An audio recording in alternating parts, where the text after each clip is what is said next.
you're thinking of the kind of thing that we've seen in the past. Chanting gurus, walkie-talkies, walkouts, hypnotists, tempest fists, not so fast. This is not the start of World War III. No political ploys. I think both your constitutions are terrific, so now you know, be good boys. I'm on the case, can't be fooled. Any objection is overruled. Yes, I'm the arbiter and I know best. He's impartial, don't push him, he's unimpressed. Yes, I'm the arbiter, my word is law. From square one, he'll be watching you. Okay, for Team Facebook, we have IceSword, the red Zerg, in the bottom spawn location. And he is matched up against Gardener, the blue Terran, in the upper spawn location, representing Team Blackberry. And you can see their Blackberry there. Facebook needs to add a clan decal, either a face or a book, if they don't want to use their company logo. I mean, a floating face there of some smiling Facebook player might be very off-putting. And you need every psychological edge you can get. But there we go. We've got a early scout from Gardner. We're actually quite early in my estimations. Normally it's this SCV that he's scouting, but he just wants to make sure nothing's up. And then we've got IceSword so far playing a quite macro game, and it looks like he's going to go for a hatch first. Again, quite economic. No, that's a scout. Ah, everyone is cautious today. And there's the proxy engineering bay.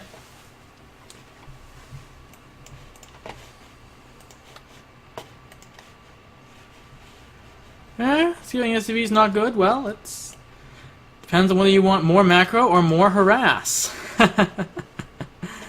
Exactly. The proxy engineering bay does not actually do much hit point damage, but the economic damage, it's incalculable. As in, I don't think anyone's bothered to calculate it, but it forces a proxy hatch out of IceSword.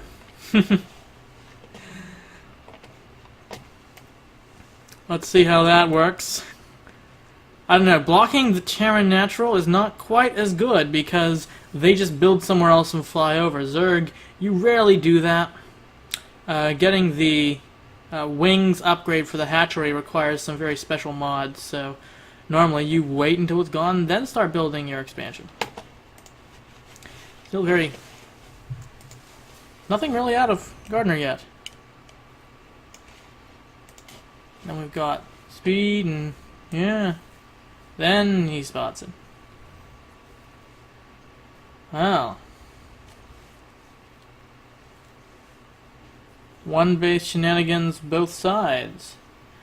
Not sure what this gas is coming in for Gardner, but we've got the bunker really reacting to this proxy hatchery seriously. Note that he still has time to cancel it, and he'll have distracted Gardner without causing too much damage. But you know, I don't think we're going to see crazy Queen Spinecrawler action. We've got metabolic boost coming up in Zerglings. Most likely he's just going to let this try and get a creep tumor out, which really does delay the Terran Command Center, and otherwise just focus on taking his own expansion with those fresh Zerglings. Factory, reactor barracks. I foresee Hellions in the future here. You know, I do think that IceSword will be able to get out that creep tumor, but usually that means that there will be at least a scan required to land that. And there's a creep tumor, maintaining plenty of creep. Ooh, woo! He got it before it finished. Impressive. Did lose some Marines there, but I don't think he'll be able to get out another Queen before that goes down. Those proxy Lings aren't going to be that great, even though there are some more coming up. And where's speed? Speed's not quite done. Overall, I give the advantage to Gardner here. The Zerg expansion has still been delayed. No significant damage yet. The Lings are backing off.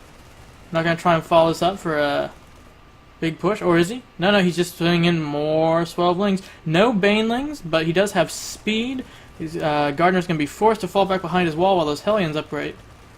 Assuming that he's... I think he's seen it. So yeah, the Wings are going to get the surround on the bunker, and those Marines, poor guys.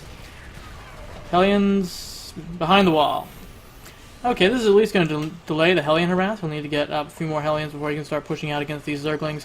Obviously, he can just build his command center here, and Hellions behind the wall. Not going to be stopped by Speedlings anytime soon. There's the second base going down for Zerg, and we've already got almost the orbital there. So, worker counts. Let's see, worker counts slightly ahead for Zerg. I know if this Hellion harass can do something, then he's in a good spot. So far, though, looks like he just wants to secure his base. Oh, I definitely have to agree that the counter hatch was cute. Fun to watch. But the delay, only now at 7:40 do we see that first expansion coming out. Ooh, and then we've got 6 Hellions. Well, that one Ling is delaying it. That's a good start. Huh. And Cascade lag. Poor guy.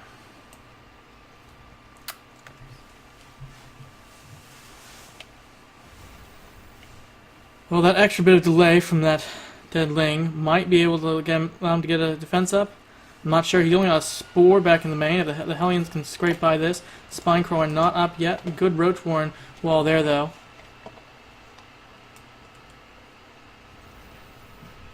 And a Banshee. Hellion Banshee, so that Spore Crawler in the main actually is going to be quite useful. Oh, wrong time to uproot. Ho-ho. And there they go. Toasting the Lings in there. The Banshee not quite able to do too much, but here are the Hellions. Oh, yes, the Hellions.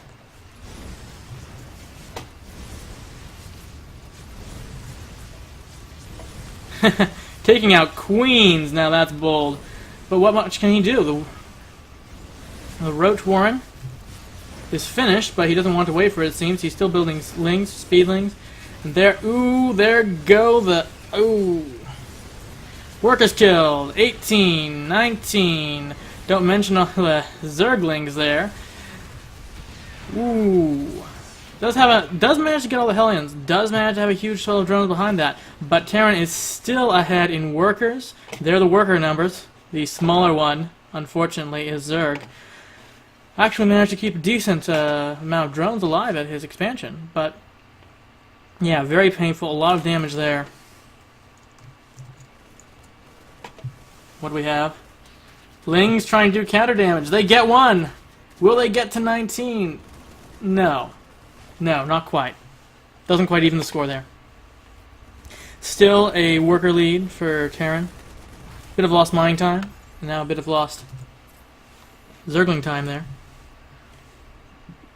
Some good overload placement though, you can see that. Here's the barracks ramping up for a big bio push. Surprised to see him still producing Hellions, probably going to go for another harass sometime. Despite the Roach Warren, it's surprising that IceSword still went for all Lings in that, probably was trying to surround the Hellions. Worried they'd escape. But of course those extra Lings mean that there's even more Hellions throwing in here. Roaches are not quite done. There's one Roach. One Roach versus 5 Hellions and a Banshee. Let's see who wins here.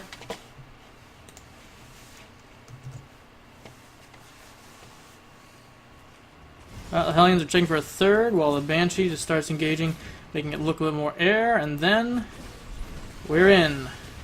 No? Deciding not to engage. Maybe he didn't want to push his luck. It's having too many run-bys. Now there's actually one each car there. He should be able to hold the front if Gardner tries to do a direct frontal assault, but really he can just control the map now. He's checked. There's no third. He's denied the Zerg from getting too much of an expansion lead. The worker count still favoring Gardner, though only just, but then there's the army and upgrades in production. There's some Widow Mines for defense. IceSword might be able to catch up in economy, but by the time that he does, the army lead will have fallen way in favor of Gardner. We can already see the supply lead And of course, the going on the defensive by building all these crawlers might not be what he needs. Oh, there's Stimpack nearly done. The successful third expansion, not even harassed by Zerglings once. Ouch. And this looks like they're ready for a push, or at the very least they're going to prepare for a push. Got Marines with Stim, we've got Hellions, Banshees, Widow Mines. Yeah, slight accidental bank up there for IceSword. Looks like he's trying to bleed that down, though. He is getting his upgrade buildings now. Baneling Nest. All the essential stuff that he'll need in order to hold off this push. The question is, will the push come quickly enough? Or is Gardner going to be playing conservative? Looks like he's conservative for now. Missile turrets command center as third. Might wait, give him a chance to rebuild.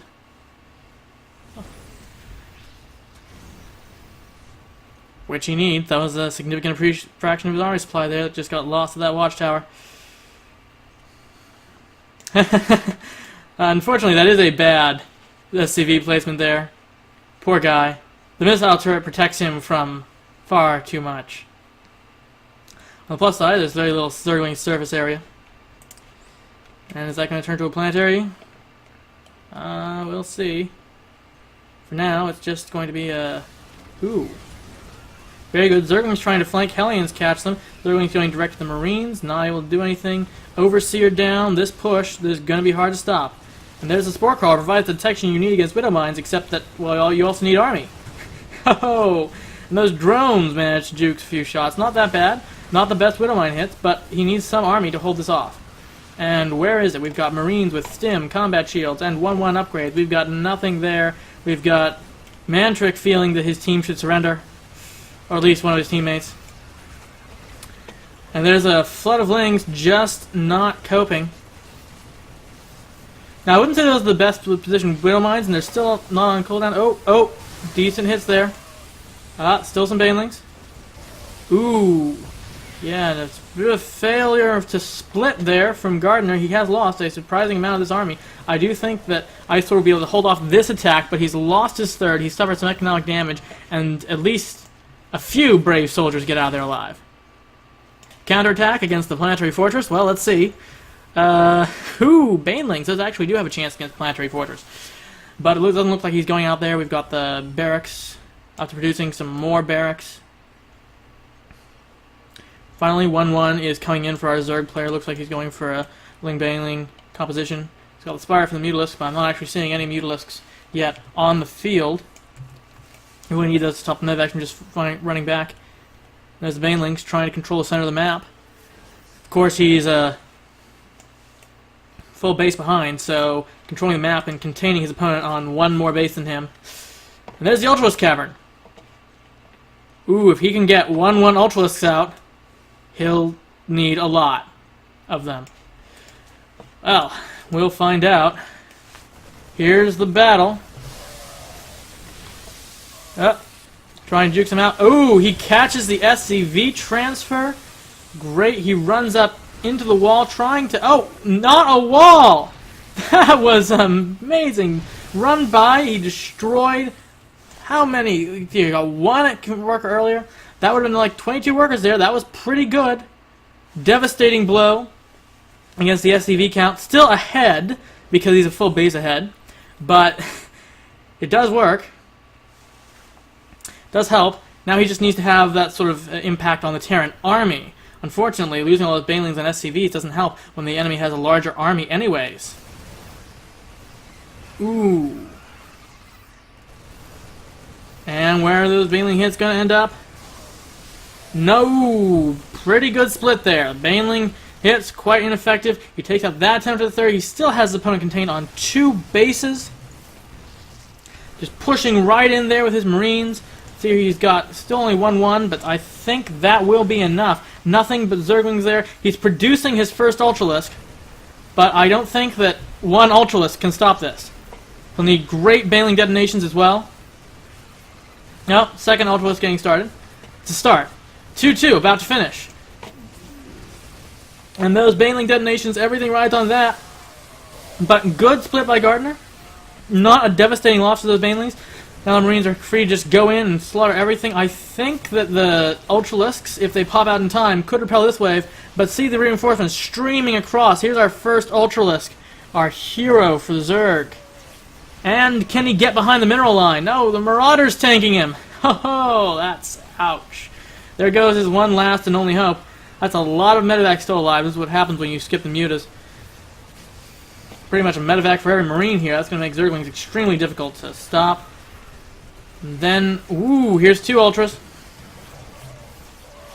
Two Ultras. Actually, the splits aren't that great from Gardner here. These Ultras are managing to clean up a bit, but there's the reinforcement wave. It does include Marauders. Still a much higher upgrade count. The Ultralisk armor is great against Marines, but doesn't help so much against the Marauders. Actually, it is mostly Marines, so that's not doing too badly. There we see him going and taking out a significant chunk of the army, but now he's lost his expansion. He still hasn't managed to stop the flood of Terran reinforcements, and now they've got Widow Mines guarding the expansion, moving towards the main massive economic lead. Manor Mules are being recommended. He could do Manor Mules or Manor Scan, but I think we'll just wait for the GG, and there it is. So Gardner ties up the series. We now have one each, Facebook and BlackBerry.